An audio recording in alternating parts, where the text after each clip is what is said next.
Good morning, and welcome to another inspiring episode of the Good Morning Minute, where we start the day with purpose, passion, and a little bit of power. I'm your host, Angelina Mojica, and today's conversation is part of a special series in partnership with the Empower Her Steps virtual conference, a movement rooted in helping women rise, heal, and walk boldly into the life God has designed for them.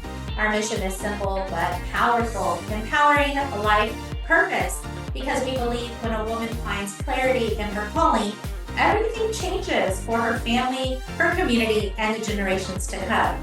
So, friends, grab your coffee, take a deep breath, and get ready to be uplifted as we dive into real stories, honest lessons, and bold steps towards purpose with our guest today. And our guest is Carey. Carey, thank you so much for joining us. Thank you so much for having me. I'm excited to be here. Yes, absolutely. And so, Carey, I was able to read a little bit about you through your bio, but why don't you take a moment just to introduce yourself to our listeners? Sure. I'm Carey Marshall, and I live in Minneapolis, Minnesota, and I'm married. We have a blended family. We have 8 children together and 4 chihuahuas. So How yeah, fun. Never a dull moment in a house that house no. size. Yeah. All right. So before we get started, Carey, I like to just ask a little light, fun icebreaker question. So my question for you today is, if today had a theme song, what would it be? Oh my goodness. Girls just want to have fun. Let's go. I love it. I love that song. That's awesome. All right. Well, let's jump into the heart of our conversation. And I'm just going to ask you, what was the defining moment of pain or challenge in your life, and how did it impact you? So I've had a challenging, my testimony is very colorful, and I've had a lot of challenging times and pain in my life. But most recently, something that was so pivotal for me was going through, you know, what some pain that could have really derailed me, but it ended up being very transformational for me. And so within the past 5 years, so formerly I was working in corporate America. I was a marketing director, working in the real estate sector, and also part-time as a worship pastor for the local church, which I still do. Um, and so I had been on this kind of, lifelong journey of trying to figure out. I've been a believer for the last 30 years, but just kind of had this kind of proverbial maybe rock in my shoe that I was always kind of searching for the next thing and always feeling very unfulfilled, even though I'd been a believer, had a strong faith in Christ, and it just, I was just always kind of striving for that next thing. And so, um, that kind of came to a full halt when I started launching a marketing agency, kind of thinking that was an itch that I should scratch because maybe that would kind of bring me this level of fulfillment. And what sadly ended up happening is I was working full time as a marketing director, working part time as a worship pastor at the church, and then also trying to launch this marketing agency all at the same time. And as you can imagine, I put myself into a place of burnout. And I'd heard people talk about burnout. I've heard, people say burnout, oh, I'm burned out. But when you go through burnout, it's a completely different kind of a circumstance that, especially for someone who is a high achiever, it really is like the worst thing that could happen to a high achiever, because I think that we are doing things and achieving, high goals because there's something within us that feels like we need to do that in order to feel like we need to gain, the respect of others, or to maybe fill some void or emptiness that we have within us. And so I kind of knew that that was probably the case, but I couldn't stop myself from striving. And so when you are in burnout, you're just in a place where you actually are just worthless to yourself and worthless to anyone around you, because you just can't function. I mean, it was hard for me to even get out of bed. I was severely depressed, even having suicidal ideations, which just was, just kind of a crazy thing. And I spent about a year of my life in that space where thankfully I was still able to function and go to work and do the things, but I was on autopilot. I was just, barely making it out of bed, but I would pull myself up by the bootstraps and kind of get done what I needed to be done. And then I'd just go back to being in bed. And being depressed when I got home, um, so that was a pivotal time for me because, sometimes I think we need to get to the end of ourselves before we can, uncover our true selves, right? We need to get to the end of what I've since known and to understand as being a false self, that I was living in a Mhm. false self, Mhm. and that I needed to uncover my true self in order to find, true fulfillment in life. Wow.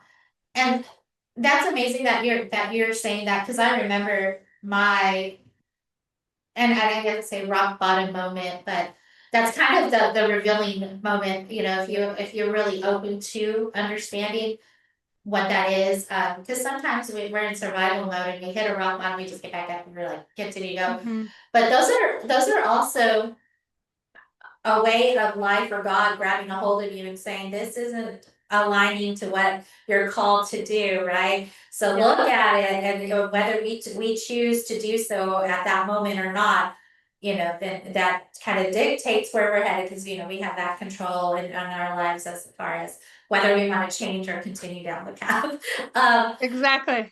so I appreciate that you're highlighting this false self, because there is a lot of that happens in life when we are trying to control the things outside of us. Like you're mentioning, this burnout happened because trying to launch a business, you're working full time, you're doing ministry for children, like, and we're caught in the works of things, right? The works of, I have to do all of this because I want this impression of myself to be out there in the world, that yes, I'm a go-getter, yes, I'm gonna do this, yes, I'm gonna do that, but to what cost, right? And then Yeah, you find yourself in bed suffering the cost, basically, because you have depleted basically all of your life energy, yeah. to something that isn't serving you.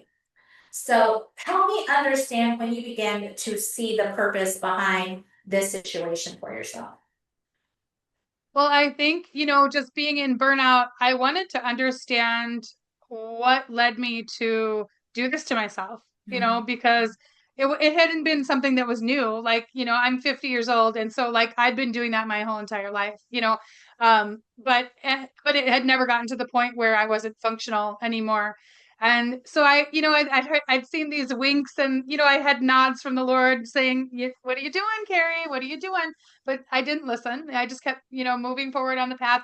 I would, put a lot of high energy into achieving some goal and then getting to there, and then kind of,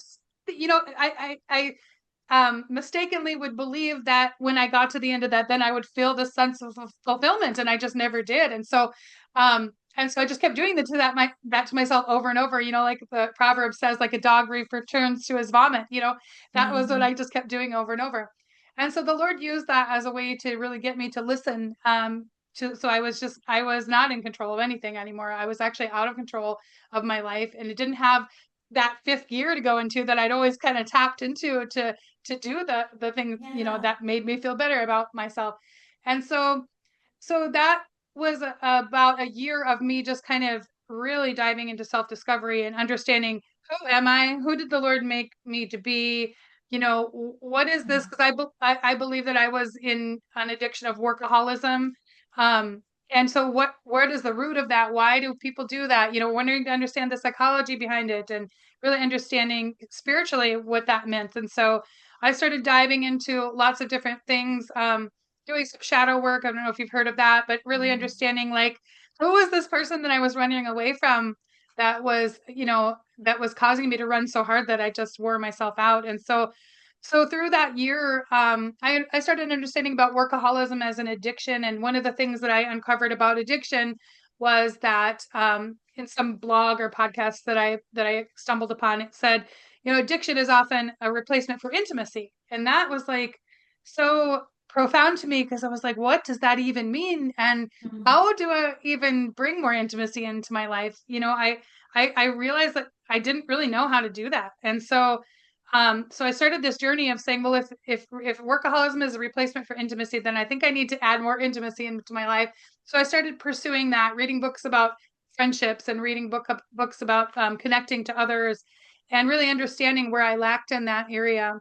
And then, also I stumbled upon at that same time, some YouTube videos from a man named Jamie Winship, who teaches about, finding your true identity in the Lord. And that really opened up um, this path of really trying to understand what the Lord's will is for my life and finding out who I truly was in the Lord and who he created me to be. And so, while I was working as this marketing director for many years, I was good at the job, and I had climbed the corporate ladder. I was making 6 figures a year, but just feeling really unfulfilled. It wasn't what I wanted to do, because I would come home and do all the things I wanted to do.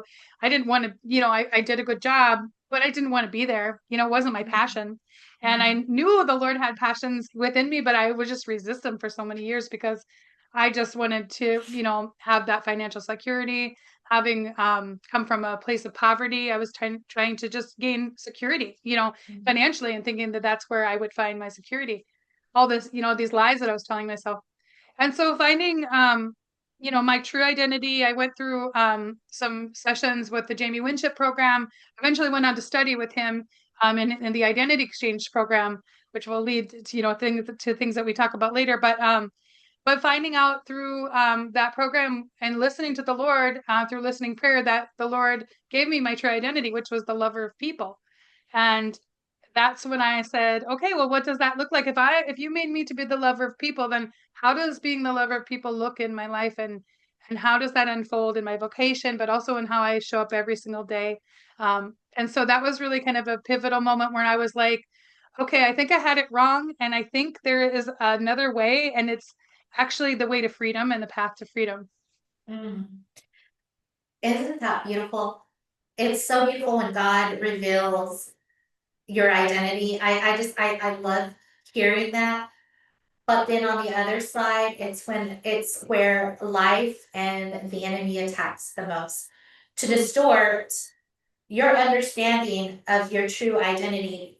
And you talk about the false self, you talk about these lies that you're believing into, and that's a lot of what trauma does. Trauma and life experiences try to pull you away from what your purpose in life is by exposing you to things, whether it's at an early age, and that's when we're most vulnerable, and that's why it happens in childhood, is because we're so vulnerable like that, and we're so susceptible to all the things that are feeding into our belief system as it develops, and how we interpret the world, how we interpret relationships, how we interpret ourselves, as far as this is the identity that we start building. And so that's why it happens so early on in life, because it wants to kill the foundation before we can even start building and really truly understanding who we are called to be.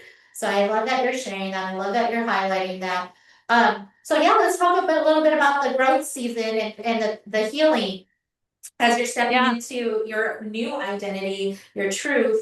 What does that look like? Well, I mean, it was, I mean, and it's still happening. I'm not going to lie. Like it's a never evolving thing. It doesn't stop. Because what I came to understand, is that spiritually, the enemy can use, deception, like you said, to keep us in bondage, to keep us in strongholds, to keep us, to keep us from our true purpose. I mean, that's really what he's looking to do, right? Like that's his job. And so what the lies that I believed about myself, lies that I believed about God, lies that I believed about others around me. And so those were, going into each one of those lies and really dismantling those from the ground up. That was really where the work started. And so when and learning through the Lord is like, who does he actually say that I am? And how does he think of me? And how does he see me? And that was, understanding how the Lord actually loves me, and that he created every single part of me exactly how he wanted me to be according to his purpose for me. And so instead of like the self-loathing that I was feeling and really kind of trying to run away from who he made me to be, because thinking that person wasn't good enough or wasn't who I wanted to be, really embracing that this is who the Lord made me to be. And because I'm a hyper creative, and so I struggled with that, like my brain works a lot differently than a lot of people who are, I know people who are like accountants and who are very logical thinkers. And so I've never really operated that way, but it can come with a set of consequences that I don't always love, because it's hard to take a right brain focused brain and put it into a left brain kind of a world. And so I struggled and beat myself up a lot about who I was. And so this healing, the inner healing that, through inner healing prayer, listening prayer, that really was the beginning of me kind of embracing and finding out, okay, so how does that look, in my life? Like I said, so I started just connecting with others, and like now, this was several years ago when I went through this, but for now I meet with people 3 to 4 times a week, just socially. I go to coffee with them, and I go to dinner with them, and I'll kind of add, I have about 25 people that I circle through, and I add new people as I meet interesting people. I'll add them into my little rotation. And then I have a handful of people that are really my kind of ride or die that I invest in more regularly. But Yeah. that has made me feel just so happy and so fulfilled. And I have switched my vocation. I walked away from my marketing career and became a life coach. I went into training with the Identity Exchange to learn how to help others find their identity and to have inner healing and listening prayer so they can hear from the Lord directly and hear what he has to say to them. And so that the work has changed, but my life has changed, and I don't feel anymore that I have a rock in my shoe. I am really like, I am living out my true identity every single day, and it just feels so amazing, and I can't even explain it. But it was the discomfort that I was feeling is because I was showing up in the world trying to be 13 other people that the Lord didn't make me to be, right? Um, Hmm. and when I'm just like, actually, I'm just going to be me, and I'm gonna be the way that the Lord made me to be, and use the natural gifts and talents and passions that He gave me. That was the freedom. Yeah. No, and I was just about to ask, how freeing is it when you just surrender it all, right? When you just lay it all down and say, you know what, I'm not going to step into that imposter syndrome anymore. And that's when we have that, because we're trying, we at the core of our essence and in our spirit know who we are. But because we have all this stuff piled up on top of it, it's hard to like, get to it. So that's where the imposter syndrome comes from. It's because of all the lies that are there. Like we don't feel comfortable in our own skin. It's almost like, okay, yeah, that's happening. But how freeing is it to really understand who you truly are, how you're meant to operate in this world, and just surrender it all and not no longer step into that facade. Hmm. Yeah, Wow. it is. It's like, it made me understand. I mean, through some of the things that I learned in the Identity Exchange program was, how fear-based we are and how much, fear shows up in our lives and actually dictates our behaviors and keeps us stuck. And, part of me not walking away from a career that I knew I wasn't really supposed to be doing was overcoming that fear of like, okay, well, what if I can't provide, financially for myself? What if I lose that security? What if we can't put as much in our savings? It was all very like making money kind of a god for me. And that was what's kept me stuck from actually knowing I wasn't living out the Lord's purpose for my life, but finally being able to set that down and saying, okay, so Lord, I just trust you completely. Like, even, I trust that you're going to provide and you're going to put food in my mouth and you're going to put a roof over my head. And honestly, I just don't need much more than that. I just need for my basic needs to be provided for. And I believe and trust wholeheartedly that you're going to do that for me. And I'm going to, abandon everything, all the will, my own will that I put into my life. I actually want to live out your will, Lord. And that's whatever that looks like. And however scary that is, it's time to just, to take the leap and jump off the boat. And so um, that was a scary thing to do. And honestly, it still is scary each day. Um, but I just, I've never felt happier, never felt more fulfilled. And happiness is, a worldly term, but I guess fulfillment would be the peace that I have just in my heart, knowing that I'm living out the will of the Lord and fulfilling His purpose for my existence. Mhm. I see a lot of joy in your spirit. I see it. You exude it. And that's the peace that you're talking about, because like when we're talking about joy and peace and satisfaction and just kind of surrendering it and really walking into your calling, your purpose, uh, it doesn't make, and you mentioned being 50 years old earlier, and I'm just like, no way, because you don't even look like that. But Thank you. that's all of the things that when we start stepping into that life-filled purpose, like it rejuvenates us, it revives us, it replenishes us, so that that burnout doesn't even exist, because you're operating in things that ignite your heart, ignite your passion, ignite your love. So it's constantly filling you up. And, the scripture says, may my cup runneth over and just spill out. That's what it does. It's a constant flow of the Lord working through you. And so much so that it just, as it leaves, it's just constantly flowing. So there's never an empty cup. No, yeah, and that's exactly, yeah, that was like what I've come to understand about striving. When you see the scripture, like, be still and know that I am God. Mm, mm, We actually don't need to be the ones that put all the force behind what we're doing. It's actually the Lord. He is the one that puts the force behind what we're doing. We just have to be obedient and take the step. It's like, uh, it kind of, what I've learned it to be is that it's like if you have a path in front of you and each one has a stepping stone, the Lord might only illuminate one stepping stone at a time, and you may not know what the rest of them look like, but just being obedient to take that first step into that one stepping stone as we go. And if you think of it as like a bucket, where it's like, the Lord will just continue to fill into the bucket, and we are just, we're receiving what He's filling in, and then we're pouring that out to others, and it never stops. Like His flow, His energy, His power flows through us, and we don't become empty, because He's the source. He's the source of the joy, and the energy, and he put those passions and talents and gifts inside of us to overflow into others and bless others. yes, yes, yes. So Carrie, let me ask you, let's say somebody's out there and they're in that burnout bed. They're laying there questioning, what is it all for? Why? What kind of advice would you give that person?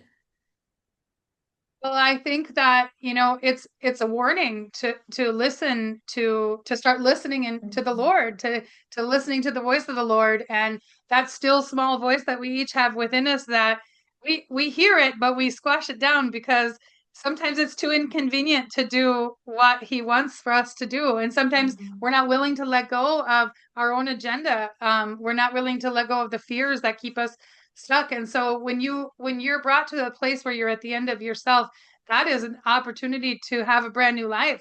But it takes, it's a risk, you know, it's a risk, and it requires going out into places that are unknown, because that's Mhm. just that's how the Lord works. I mean, if you think of anybody in scripture that ever did anything in the kingdom that was worthwhile, they didn't do it without sacrifice, and they didn't do it without fear. And so I would say, take this warning sign as an opportunity to listen to the Lord, to seek the Lord, to find out why He brought you to this place. And, you may have a brand new life on the other side for you, waiting. Yeah, I like that you're mentioning fear, being something that can hold you back, but it really is designed. Fear is designed to help us understand what danger lurks, right? Hmm.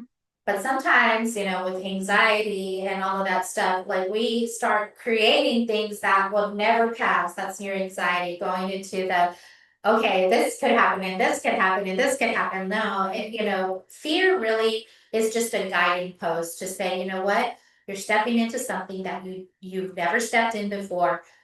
And it's just a guiding post. It's not a roadblock. It's not anything else other than just kind of a signal saying, you know what, this is new, this is Hmm. unknown. And you don't know. We don't know until you step over what is on the other side. So it doesn't, but we've created it to be like, oh, that's my limit. Oh, that's my roadblock. Ooh, I'm not gonna go over there because I'm gonna let fear dictate what I can and cannot do. Hmm. Yeah, I think that, no, that's perfectly spoken. I think when I was, the first few weeks that I was digging into myself, I think I went to the scripture and I read that scripture, be still and know that I'm God. That's just what I kept hearing the Lord say to me. And I, went into the Greek or sorry, the Hebrew, and like went into the meaning of the word still, and it kind of led to this other word that I can't remember right now, but it meant like a place of the tomb. And so it was like being still is equaling death, right? Equaling like a place of the tomb, where it's like being still and knowing that I'm God is like, it means dying to yourself, to be still and know that Mm. I am God, to die to ourselves, to surrender our will over to the Lord, um, and to not live in a fear-based mentality, but in an abundance-based mentality, where it's like God has everything that we need. He has all the wisdom we need, all the knowledge we need, all the creativity, all the money in the world. He has it all, and we don't have to be afraid of him providing all that for us, because it's already available to us. And the second piece of that is that we look for certainty to not be afraid, but God is the God of mystery. He wants us to embrace the mystery of and not knowing all the answers and just stepping in faith. That's what faith is. It's taking a step, a leap into the mystery of the Lord, and it's a Mm. beautiful thing to be able to do that. Absolutely, absolutely, and such wisdom that you've just bestowed upon us. But it's so true. It is. So, Carey, what does living with purpose look like for you now? Mm. Well, it definitely, it means stepping into my calling of teaching others how to find their identity in the Lord. And to help them to overcome barriers that are keeping them from walking in the will of the Lord for their lives. And that could be, through inner healing, and finding the strongholds and the lies that they believe about themselves, others, or God. And that is really, so we do inner healing with people. We help people in couples coaching scenarios, and then with life coaching. Um, and that is all about just living my purpose of helping others love themselves, but also to love God and to love other people around them, to have more empathy and compassion. And so living in freedom means, knowing when enough is enough. It's if I've done enough for the day, then I can just go home, and taking a Sabbath and taking time to rest, and really living in that true freedom of knowing that, like, what I'm doing is enough, and I don't need to keep striving and killing myself every day, because to get to an outcome that maybe I don't even really didn't even want. But knowing Mhm. that the Lord thinks I'm enough, and that what I'm bringing to the table is enough, and He's actually fully equipped me to do the things that I need to do. That's what freedom feels like to me. Oh, beautifully said. Wow. All right. Well, Carey, as we start kind of closing out our conversation, I do want to ask the question that I ask all my guests, and that's one of legacy and impact. If today were your last day, what would you want to be remembered for? Mm. I guess that I would probably want to be known as a person that reflected the beauty of God to others. And that would be my legacy, that they could see Christ and the love of Christ through me. Hmm. Yes, and we need more. We need more of Carries in the world. We sure do. Um, all right, Carey. My last question to you today is: if you could leave just a bit of truth or maybe a word of encouragement to someone out there that's listening who's still trying to figure out their purpose, what would it be? So I would say, learn to be a child, and learn to have the faith of a child, and remember who you've always been, by going back to who you were when you were young, before you learn to develop the fears around, like what this person wants and what this person thinks, and what your mom thinks and what your dad thinks. And really kind of going to, even before that, what's the true essence of who you really are, and where are the passions that lie within you that you've learned to squash over the years. That would be the wisdom that I would share, is like, if you could be anybody that you wanted to be, without having to worry about finances, or having to worry about pleasing this person or that person, or what people will think about you, or our culture thinks about you, who is that person? And that's who you really are. Mm. And I like that you're mentioning that because that has been something spoken in my life as well. Childlike faith. And again, kind of just going back to things happen to us in our childhood that try to distort the image that, God has placed in us as far as what our calling is, what our purpose is, who we are. Um, but when we operate from a childlike faith, we don't lose that connection. We actually realign with it, and we operate from imagination, from hope, from those things that we had that made being little, made childhood fun, when we had those moments. And those of us that were able to have just, a glimpse of that without any harm or anything else Yeah. that was placed upon you. That is what it is all Yeah. about. Oh, I love When that. children, we use our imagination, like you said, but we don't self-promote. We don't self-protect. We don't us and them. I mean, Mhm. it's, when we were children, we just lived and we were our true selves. We just brought our true essence to the world, and no, we didn't know that anybody thought anything differently of it. Yeah, absolutely. Absolutely. Well, Carey, if someone out there is listening and they're like, you know what, I really want to connect with Carey. I'm vibing with what she's putting out. I just, I want to get to know her, maybe work with her. How can they connect with you? Well, the best way is on my website is spaarkcoaching.com, and that's with 2 A's. I tried to make it hard because, I don't want things to be easy. So spaarkcoaching.com. You can also find me on Instagram and Facebook as well, and LinkedIn as well. Wonderful. Well, Carey, I want to say thank you so much for sharing your heart, your story, and your light with us today. Conversations like this remind us that purpose is not about perfection. It's about showing up and growing through the things that we go through and understanding that every step matters. Here at the Good Morning Minute and through the Empower Her Steps movement, we believe every woman has a calling worth discovering and a voice worth using. So wherever you are today, friend, remember, your purpose is powerful and you're not walking alone. So until next time, keep rising, keep trusting, and keep walking boldly into the life God has designed for you. I'm Angelina Mojica, your life coach, sending you much love, much peace, and many blessings.